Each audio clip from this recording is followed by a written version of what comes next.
नमस्कार। आज एक प्रश्न का उत्तर कि क्या स्नोरिंग या खर्राटे ठीक हो सकते हैं।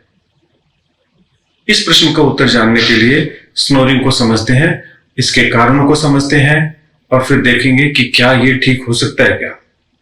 क्योंकि स्नोरिंग के कारण जो व्यक्ति खर्राटे ले रहा है, जो स्नोर कर रहा है, उसको तो कोई फर्क पड़े या ना पड़े, जो लोग साथ सो रहे हैं उनकी नींद डिस्टर्ब हो जाने के कारण उनको बहुत बुरा लगता है, उनको बहुत गुस्सा आता है और उनकी नींद डिस्टर्ब हो जाने से उनकी क्वालिटी ऑफ लाइफ पे बहुत बुरा असर पड़ जाता है। मैंने तो कुछ न्यूज पेपर्स में पढ़ा भी है कि ये कंडीशन डाइवोर्स तक का कारण बन जाती है। लेकिन ऐसा नहीं है कि जिस व्यक्ति को खर्राटे आ रहे हैं उसको इसका कोई प्रभाव नहीं है। खर्राटे हल्के बहुत तो किसी को भी आए कोई दिक्कत नहीं, लेकिन जब ये ज्यादा हो जाए और खास करके जब ये जुड़ जाए एक और समस्या के साथ जिसको ऑब्स्ट्रक्टिव स्लीप एपनिया कहते हैं, तब उस व्यक्ति की quality of sleep as well as quality of life भी डिस्टर्ब हो जाएगी, जो स्नोर कर रहे हैं, जिसे खर्राटे आ रहे हैं। खर्राटे, जैसा कि आप जानते हो, नींद में सांस के समय आवाज का होना। यह आवाज हल्की आवाज हो सकती है और बहुत तेज भी हो सकती है। किसी को लगातार खर्राटे आते हैं और कभी आए नींद में और कभी नहीं आए, ऐसा भी संभव है। नाक के पीछे का एरिया, तालू जिसको सॉफ्ट पैलेट कहते हैं, और जीभ के भी पीछे का हिस्सा, जहां ये तीनों मिलते हैं वहां नैरोइंग हो जाएगी, संकरापन हो जाएगा, तब सांस के साथ में आवाज आना शुरू हो जाती है, जिसे हम खर्राटे का नाम दे देते हैं। यह कंडीशन महिलाओं की तुलना में पुरुषों में अधिक होती है और जैसे जैसे उम्र बढ़ती है खर्राटे आना और अधिक हो जाता है। कभी कभी तो कोई परिवार के सभी सदस्यों को खर्राटे होते हैं। जिनके पेरेंट्स को या ग्रैंड पेरेंट्स को खर्राटे होंगे, उनके बच्चों को और उनके परिवार के सदस्यों को खर्राटे आने की चांसेस ज्यादा होते हैं। नाक के पीछे के हिस्से का नैरोइंग, या यूं कहो कि नाक, जीभ का पीछे का हिस्सा और सॉफ्ट पैलेट, जहां ये तीनों मिलते हैं, उस एरिया की नैरोइंग या संकरापन कैसे कैसे हो सकता है। इसके कारणों में नाक की हड्डी का टेढ़ा होना, एडिनोइड्स का होना, टॉन्सिल्स का भी सूज जाना, साइनोसाइटिस होना, एलर्जी की वजह से नाक के अंदर की म्यूकोजा का सूज जाना, नाक में पोलिप का हो जाना आदि अनेक ऐसे कारण हैं जिनकी वजह से वो एरिया नैरो हो जाता है।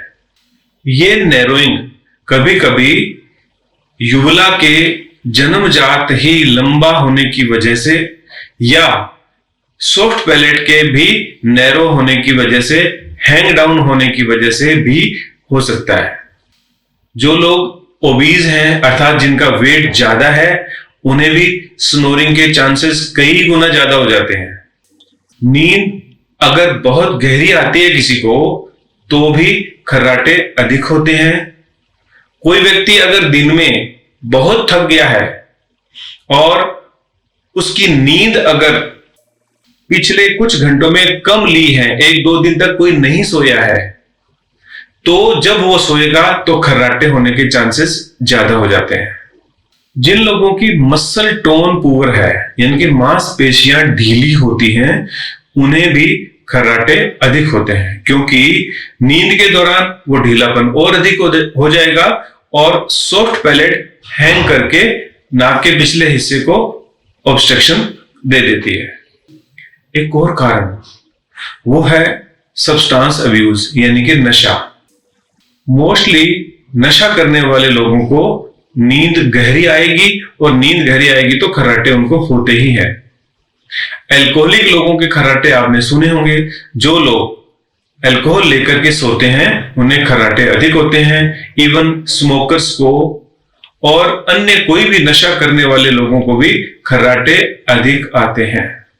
खर्राटे की यह समस्या मोस्टली ऑब्स्ट्रक्टिव स्लीप एपनिया के साथ एसोसिएटेड रहती है, यानी कि ऑब्स्ट्रक्टिव स्लीप एपनिया के लोगों को खर्राटे अधिक होने के चांसेस रहते हैं। यह स्लीप एपनिया क्या हुआ? नींद के दौरान जब उन्हें नाक बंद हो जाती है, सांस लेने में मुश्किल होती है, तब वो लोग हड़बड़ा के उठते हैं और इन लोगों को तो कभी कभी कुछ मिनट के लिए सांस बिल्कुल बंद भी हो जाती है।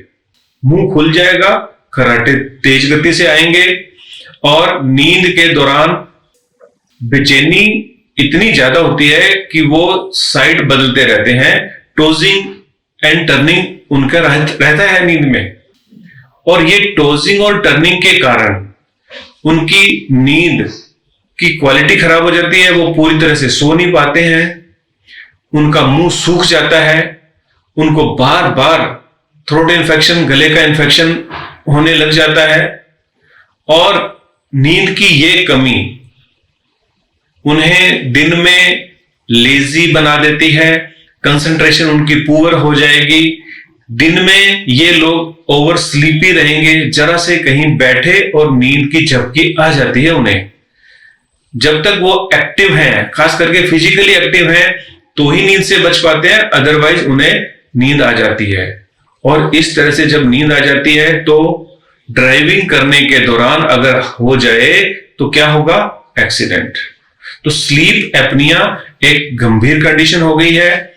मोस्टली स्लीप एपनिया के लोगों को ब्लड प्रेशर अधिक भी हो जाता है और डायबिटीज भी हो जाती है।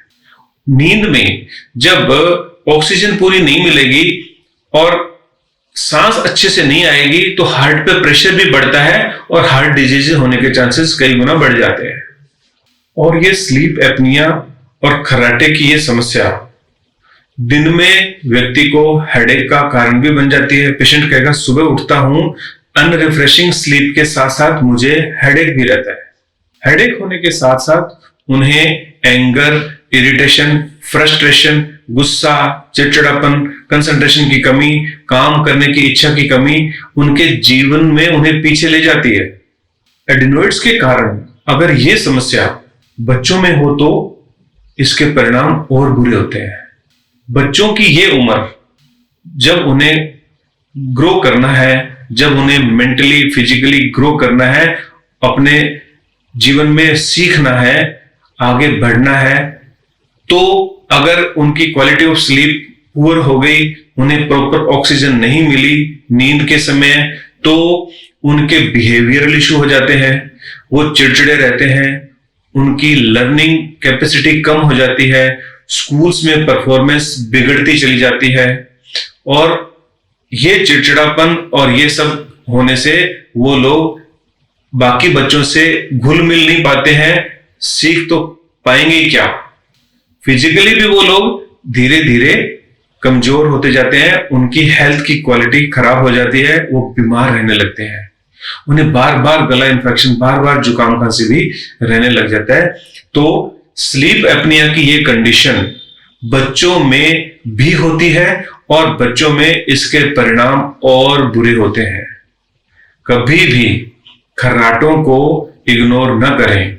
कभी भी माउथ ब्रीदिंग जब हो रही है उसे इग्नोर नहीं करना चाहिए, क्योंकि इसकी कॉम्प्लिकेशंस बहुत ज्यादा है। यह अपने आप में कोई बीमारी नहीं है, कोई दूसरी बीमारी या कंडीशन के कारण ऐसा हो रहा है। और जब हम ठीक नहीं करेंगे तो हमारे जीवन की क्वालिटी खराब हो जाती है, केवल नींद खराब नहीं हो रही है। इलाज करने के लिए उसके कारण को जानना जरूरी होता है। जिस तरह से अगर कोई टायर या ट्यूब पंचर है तो जब तक पता नहीं चलेगा कि पंचर कहां है तो रेंडमली तो अपन पंचर रिपेयर नहीं कर सकते ना। उसी तरह से अगर खर्राटे हो रहे हैं, स्लीप एपनिया है, तो उसके कारण पे जाना होगा, इन्वेस्टिगेशंस करने होंगे, डॉक्टर की परामर्श लेनी होगी। और परामर्श में डॉक्टर क्या देखेंगे? सबसे पहले तो जो स्लीपिंग पार्टनर्स हैं जो पास में सो रहे हैं उनसे हिस्ट्री ले लेंगे।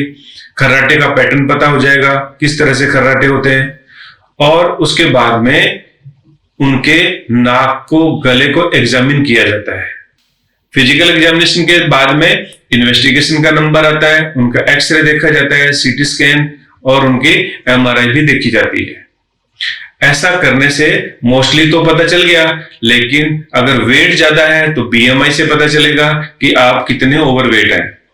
डायबिटीज को देखा जाएगा, आपके ब्लड प्रेशर को देखा जाएगा, क्योंकि ब्लड प्रेशर इसका परिणाम है और कभी कभी कारण भी होता है। ब्लड प्रेशर के लिए फिर कोलेस्ट्रॉल की जांच हो गई, लिपिड प्रोफाइल्स की जांच हो गई, थायराइड की जांच हो गई। ये सब इन्वेस्टिगेशन करके डॉक्टर कारण तक पहुंच जाते हैं। एक महत्वपूर्ण जांच जिसे स्लीप स्टडी या पोलीसोमनोग्राफी कहते हैं, इसमें क्या किया जाता है? इसमें ब्रेन की एक्टिविटी, ब्रीदिंग का पैटर्न, हार्ट रेट, कितनी ऑक्सीजन जा रही है, कितना पेशेंट बेचैन रहा, स्लीप साइकिल कैसी रही, स्नोरिंग कैसी रही, इन सब को देखा जाता है। स्लीप की इस स्टडी से डायग्नोसिस करने में बहुत बड़ी मदद मिलती है। स्लीप एपनिया पेशेंट के ट्रीटमेंट के लिए ये बहुत महत्वपूर्ण है, और कितनी रिकवरी हुई है उसको देखने के लिए भी स्लीप स्टडी बहुत इंपॉर्टेंट होती है। ये सब तो हो गया कि ये खर्राटे या स्नोरिंग क्या है, क्योंकि उस उत्तर को जानने के लिए कि क्या ये खर्राटे, स्नोरिंग ठीक हो सकती है, ये सब जानना जरूरी था। दोस्तों, ये खर्राटे ठीक हो सकते हैं, बशर्ते कि आप सही कारण को पकड़ पाएं। यह अगर आप खुद नहीं कर पाते हैं तो डॉक्टर की मदद से हो जाएगा। अब मैं आपको कुछ टिप्स बता रहा हूं जिनको आप अपना करके खर्राटों से बच सकते हो, और अगर आपको खर्राटे होते हैं तो आपके खर्राटे कम हो जाएंगे और धीरे धीरे ठीक भी हो सकते हैं। यह कंडीशन इनक्योरेबल नहीं है, लाइलाज नहीं है। केवल और केवल नेग्लिजेंसी की वजह से, लापरवाही की वजह से ऐसा है कि आप अभी भी खर्राटे ले रहे हो, और क्योंकि प्रॉब्लम खर्राटे लेने वाले को नहीं है, दूसरों को है, तो वो क्यों करेगा अपना इलाज?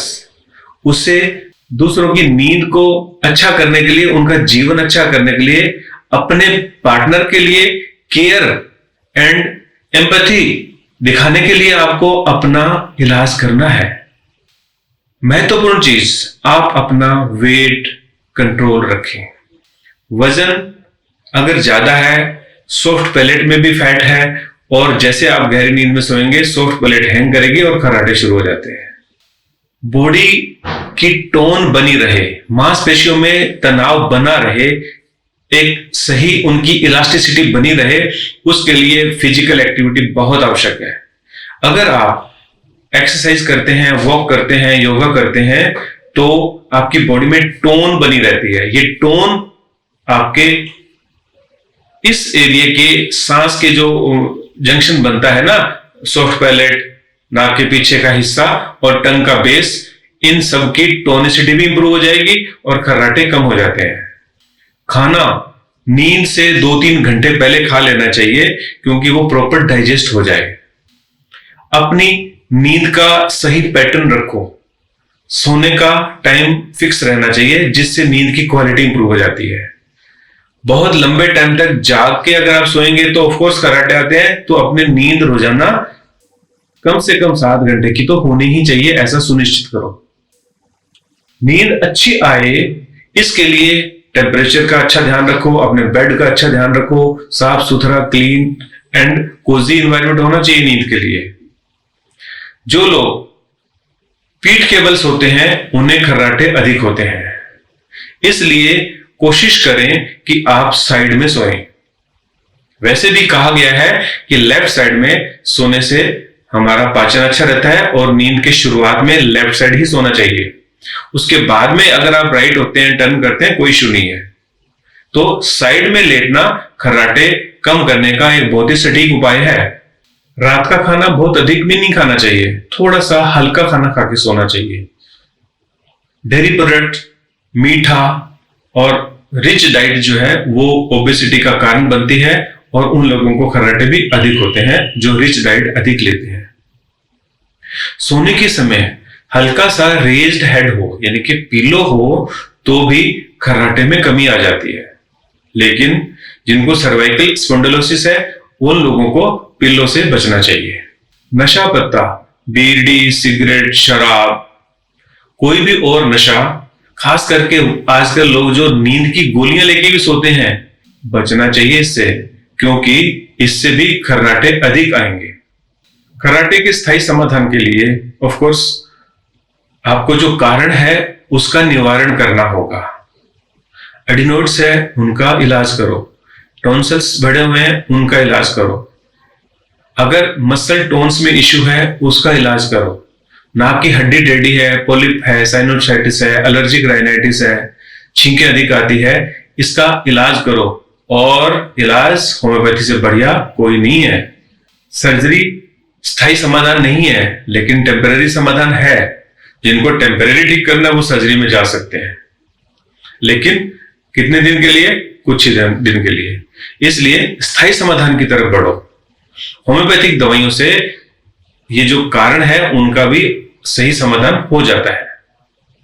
टेम्पररी रिलीफ के लिए कुछ अप्लायंसेज आते हैं। इन अप्लायंसेज को मुंह के अंदर वियर किया जाता है जो सॉफ्ट पैलेट को सपोर्ट दे देती है और खर्राटे कम हो जाते हैं। नेजल स्टिप भी आती है, इससे भी खर्राटे कम हो जाते हैं। लेकिन क्या कोई चैन की नींद सो सकता है जिसके मुंह में कुछ हो या नेजल स्टिप नाक के ऊपर लगी हो? नहीं। इसलिए स्थायी समाधान की तरफ जाना है। एक बड़ा अच्छा उपाय है, वो है नाक में देसी गाय का घी डालना। आप दोनों नाक में एक एक बूंद देसी गाय का घी सोने से पहले डाल लें तो नेजल पैसेज की कंजेशन कम रहेगी और आपको खर्राटे में थोड़ा फर्क तो आ ही जाएगा। स्लीप एपनिया के जो पेशेंट हैं जो किसी भी इलाज से ठीक नहीं हो पा रहे हैं, उनके लिए अगर CPAP की मशीन यूज करेंगे जो कि प्रेशर से ऑक्सीजन की सप्लाई देती है, एट लीस्ट वो होने वाली कॉम्प्लिकेशन से, ब्लड प्रेशर, स्ट्रोक, हार्ट की जो कॉम्प्लिकेशंस है उनसे तो बचेंगे। तो अगर कुछ स्थायी समाधान आपको नहीं मिल रहा है, नहीं कर पा रहे हैं और स्लीप एपनिया जैसी स्टेज है, दिन में काम नहीं कर पा रहे हैं, तो CPAP का यूज भी किया जा सकता है। कुछ एक्सरसाइजेज हैं जिनसे आपकी सॉफ्ट पैलेट कंपैरेटिवली टोन्ड हो जाएगी और खर्राटों में कमी आएगी। एक मुद्रा होती है जिसे बोलते हैं सिंह मुद्रा। आप जीभ बाहर निकाल के शेर की तरह दहाड़ेंगे तो इस सिंह मुद्रा से गले की और जीभ के मसल्स की एक्सरसाइज हो जाती है। आप जीभ को बाहर निकालने के बाद में स्ट्रेच करके रखें। आप जीभ को तालू के टच करके प्रेशर लगाएं। जीभ को दाएं गाल पे अंदर प्रेशर देके और बाहर चीक से प्रेशर दें। फिर बाएं चीक को अंदर से जीभ से प्रेशर दें और बाहर अपने हथेली से प्रेशर दें। इस तरह की जीभ के रूट की एक्सरसाइजेस 5-5 सेकंड के लिए, 10-10 सेकंड के लिए भी अगर आप करते हैं तो ये तालू के एरिए और जीभ की बहुत बढ़िया टोनिंग कर देती है और ये टोनिंग खर्राटे को कम तो कर ही देगी। शवासन से क्वालिटी ऑफ स्लीप अच्छी हो जाती है। अनुलोम विलोम से भी नींद गहरी आती है। सोने से पहले अगर आप भ्रमरी प्राणायाम करके सोते हैं तब भी क्वालिटी ऑफ स्लीप अच्छी हो जाती है। स्नोरिंग के कारणों का इलाज होम्योपैथिक सिस्टम में बहुत बढ़िया है। चाहे एडिनोइड्स बढ़े हों, टॉन्सिल्स बढ़े हों, DNS हो, पॉलिप हो, एलर्जी हो, चाहे तालू की जो मसल्स है उनकी टोन कम हो गई हो, इन सब कारणों का इलाज होम्योपैथिक दवाइयों से बहुत बढ़िया होता है। मोस्टली इसमें कॉन्स्टिट्यूशनल मेडिसिन दी जाती हैं। कॉन्स्टिट्यूशनल मेडिसिन का मतलब क्या हुआ? जो रोगी की प्रकृति के हिसाब से दवाई निकल रही हो उसको कॉन्स्टिट्यूशनल मेडिसिन कहते हैं। कॉन्स्टिट्यूशनल मेडिसिन देने के लिए हम क्या चीज नोट करते हैं? हम आपके बॉडी का स्ट्रक्चर कैसा है, आपको गर्मी ज्यादा लगती है, ठंड ज्यादा लगती है, आप स्लो स्पीड वाले पर्सन हो, आप फास्ट हो, आपको गुस्सा ज्यादा आता है, आप कब और कैसे स्लीपी ज्यादा रहते हो, आपको इसकी वजह से और क्या क्या कॉम्प्लिकेशंस हो गई है, आप अपनी कंडीशन के बारे में क्या सोचते हो, आपके रिएक्शन ऑफ माइंड क्या है, आपकी मेंटल टेम्परामेंट कैसी है, आपका बिहेवियरल पैटर्न कैसा है, ये सब चीजों को ध्यान में रखते हुए कॉन्स्टिट्यूशन का चुनाव किया जाता है। और जब चुनाव हो जाता है तो होम्योपैथिक डॉक्टर उनमें से जो भी आपके लिए सुटेबल मेडिसिन है वो देते हैं और आपकी प्रकृति ठीक हो जाती है, यहां तक कि वेट कम हो जाएगा। और ऐसा हो गया तो ऑफ कोर्स आपके स्नोरिंग यानी कि खर्राटे ठीक हो ही जाएंगे ना। कौन कौन सी दवाइयां हैं जो हम मोस्टली यूज करते हैं? उन दवाइयों में प्रमुख है calcarea carb, opium, graphites, natrum mur, hyoscyamus, mezereum, china, calcarea fluor, lachesis, nux vomica, sulphur, baryta carb, arnica आदि। तो जैसे मैंने कहा, आपकी कॉन्स्टिट्यूशन जो इन मेडिसिन में से है तो उस दवाई को डॉक्टर देंगे और आपकी स्नोरिंग की समस्या ठीक हो जाएगी। तो आपके प्रश्न का उत्तर मिल गया कि क्या स्नोरिंग ठीक हो सकती है? यस, स्नोरिंग ठीक हो सकती है। जरूरत है सही इलाज की और साथ में अच्छे से डूज एंड डोंट्स को फॉलो करने की। अगर आप अपने साथ ईमानदार हो, आप चाहते हो कि आपके पार्टनर की और आपकी क्वालिटी ऑफ लाइफ अच्छी रहे, तो आप अपने स्नोरिंग को जल्दी से जल्दी ठीक करो, क्योंकि कॉम्प्लिकेशंस बहुत गंभीर होते हैं। इनमें हार्ट की प्रॉब्लम और गले का बार बार इन्फेक्शन होना प्रमुख है। आप उनसे अपने आप को बचाओ और अच्छा जीवन जियो। मैं डॉक्टर ए के लाडूना आपके अच्छे जीवन की कामना करता हूं। आप सदा खुश रहें, आप निरोग रहें, आपकी उम्र लंबी हो। नमस्कार।